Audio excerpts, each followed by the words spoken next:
Good afternoon. How are you? It's a beautiful day out today. This is no exaggeration. It's sort of like some of the warm weather we thought we left further down the coast is catching up with us. So yesterday it was like 39 degrees, and today it's 59 degrees. Very different. And the humidity is about 35, according to Thomas Jefferson. And the wind is at 13 miles an hour. And it doesn't feel like that, but it feels very comfortable.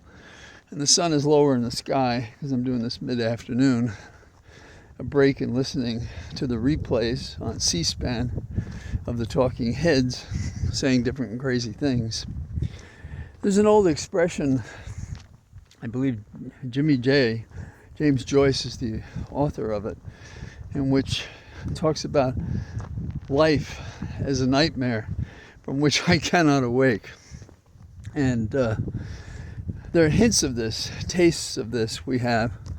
And if I were to choose a single suspect why we get distressed, it's because at some basic level, not platonic, not without cynicism, not without reality, the truth matters to us individually. Even those who contradict what they know to be true and say something else, they know they're doing something wrong.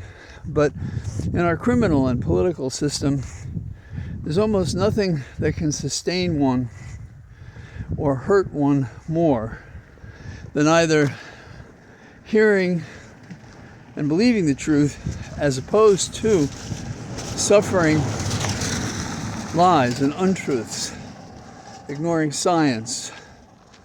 And the casual way in our current society, we attack the character of the person. Off and on, I've been rereading the book, and one of the episodes that jumped out at me was a man who believed in the United Nations, but they kept examining him and talking about him as if he wasn't loyal to the United States. This is McCarthy period.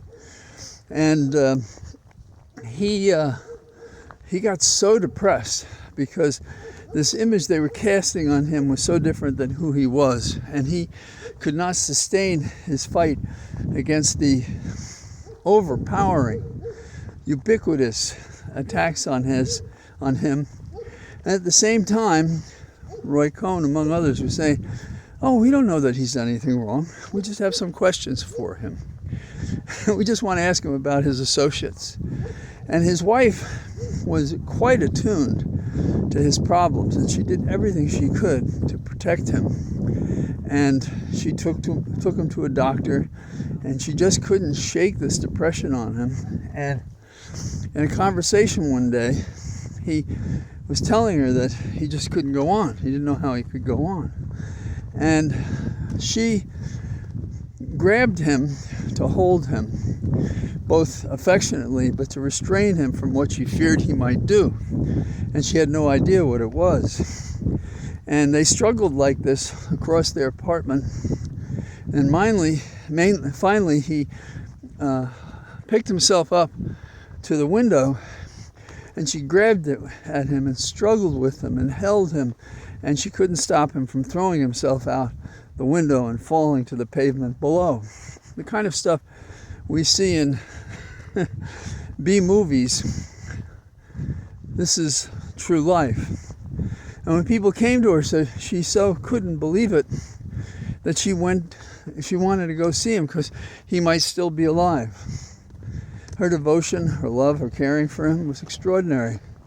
And there was nothing she could pull him out of that abyss. Now, luckily, and I hope this is true, nobody who's listening or participating in this has anything like that. The slight depression, the self-remedies of listening to something else, cutting back so you're not exposed to the lies, but also taking action when you feel you can, either by saying something, doing something, contributing. But you have to take care of yourself, number one, because this is not a new phenomenon, what's happening in America. And what we've learned And perhaps as a current symbol of this, yesterday I spoke about Trump going to France. And the headline in the Washington Post described him as feted, F-E-T-E-D, celebrated in Paris. Access to Macron, meeting with Zelensky, and so on, when he's not yet the president, having conversations with him about what they will do. Now, some may argue there were other ways for Biden to handle this other than sending Jill, his wife, to Paris for the opening of the once almost destroyed cathedral, Notre Dame. And people have on the one hand compared him to the hunchback, and on the other hand, just a plain old criminal. And if I remember the hunchback of Notre Dame well, he was not evil. It was society's recoiling from his hunchback and who he was. So the symbol systems that we play with are important. But what it teaches us is that we are fighting now, some of us more active than others. I'm not saying I'm being so active, but I do what I can. And others are really engaged, fighting, even as Trump is taking steps toward what we fear, if unhindered, will be a monarchy. And as time passes, at and after the inauguration, and a condition of stalemate on our national values comes into play. We're talking about equal justice. We're talking about due process, basically fundamental fairness. The notion that no man is above the law, when every day we have before us the most obvious, preeminent individual, our chief executive, President of the United States, stands there as proof that our society is a joke insofar as we tolerate and do nothing about the fact that he is way above the law, way above all of the values that, ironically, some of his staff encourage as criticisms on Biden. How you can have two different standards, equal justice before the law, one for he who would be a maniac, traitorous dictator, and the other, the Roman Catholic who believes in obedience to God and respect for the laws of the United States, who more rightly should have been in Paris, given his belief system, than this heathen and evil wannabe potentate Trump. It's quite remarkable. And so we have to deal with the fact that in the end, if we resist and resolve and protect the values that made us a different country and set us on a path to be thought of as the land of the free and the home of the brave, we have our work cut out for us. You know, defense counsel are familiar with the person who's innocent unless proven guilty. Ironically, we know that when it comes to Trump and his retinue, his collaborators in his proposals for bad or non-existent government and rule by fiat by Trump and his minions. But the real evil eating at the house of our democracy is the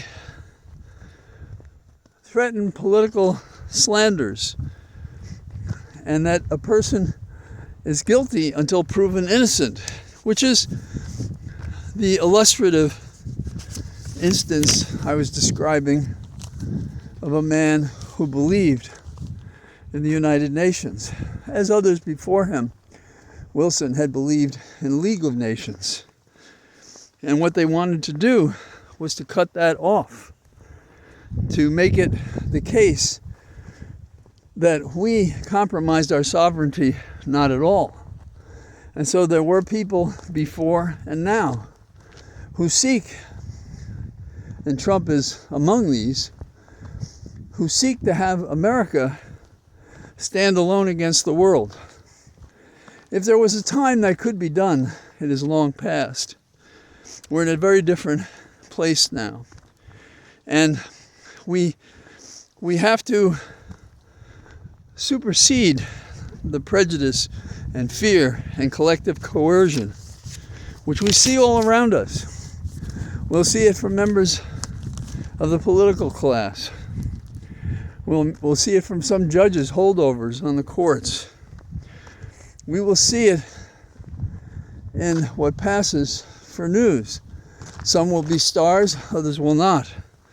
We have to use our noggin to figure out who's who we can trust, who we can turn to for information, to make our own decisions. That's our burden. That's what we have to do to awake from this nightmare. There's a book I would recommend to you, and it's one I read ages ago. I want to say it was first published in about 1988, and I've dusted it off and taken some look at it again. And what it basically is about Trump's favored counsel. It's called Citizen Cone. And it's by Nicholas von Hoffman. And Nicholas went to great lengths to write a solid treatise, if you will, on what kind of a person Cone was and what kind of a society he was in. And it's among a lot of different books, recent and from periods long ago. I mean, indeed, you could go to Gibbon's Rise and Fall of Rome. You can find books about this, about how democracies don't finally make it, because the very thing, the freedom that they engender, is a backdoor for people like Trump in the present to move into these institutions and take them over. And so it's no accident when people today make comparison to those who are called strong men, who really should be called evil men, those who in the past did terrible, terrible things, and who would do them again today. So this is kind of an overarching appraisal of what we're looking at. And when somebody gives a guest on TV a free pass who say things that are wrong and untrue, they have to be pressed on it. And from the first time in high school, when the son of an assemblyman asked me, was I interested in being on TV? And I told him I'd always been interested, because it drove me crazy, the Sunday talk shows, that they didn't ask the questions, they went unasked.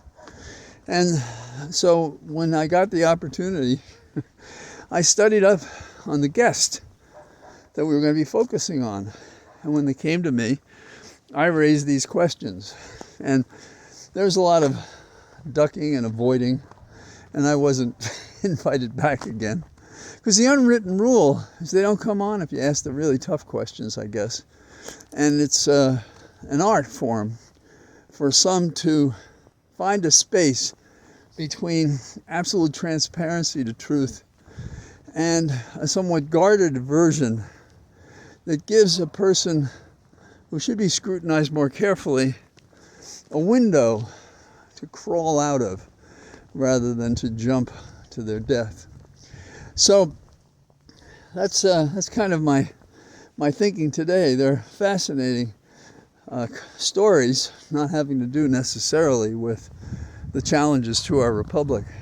And anybody who reads the Washington Post, if you get the Sunday edition, the style section is an actual and glorious review of some of our outstanding artists. And so if you're looking for some alternative to enjoy and to beat away the unpleasant feeling you may have when you see something that forces you to consider that Trump is working his way toward getting in the West Wing and sitting at the resolution desk again. So that's what I have to say, and I say have a good day, and I say goodbye from my cathedral of trees, not unlike the one in Paris. Bye-bye.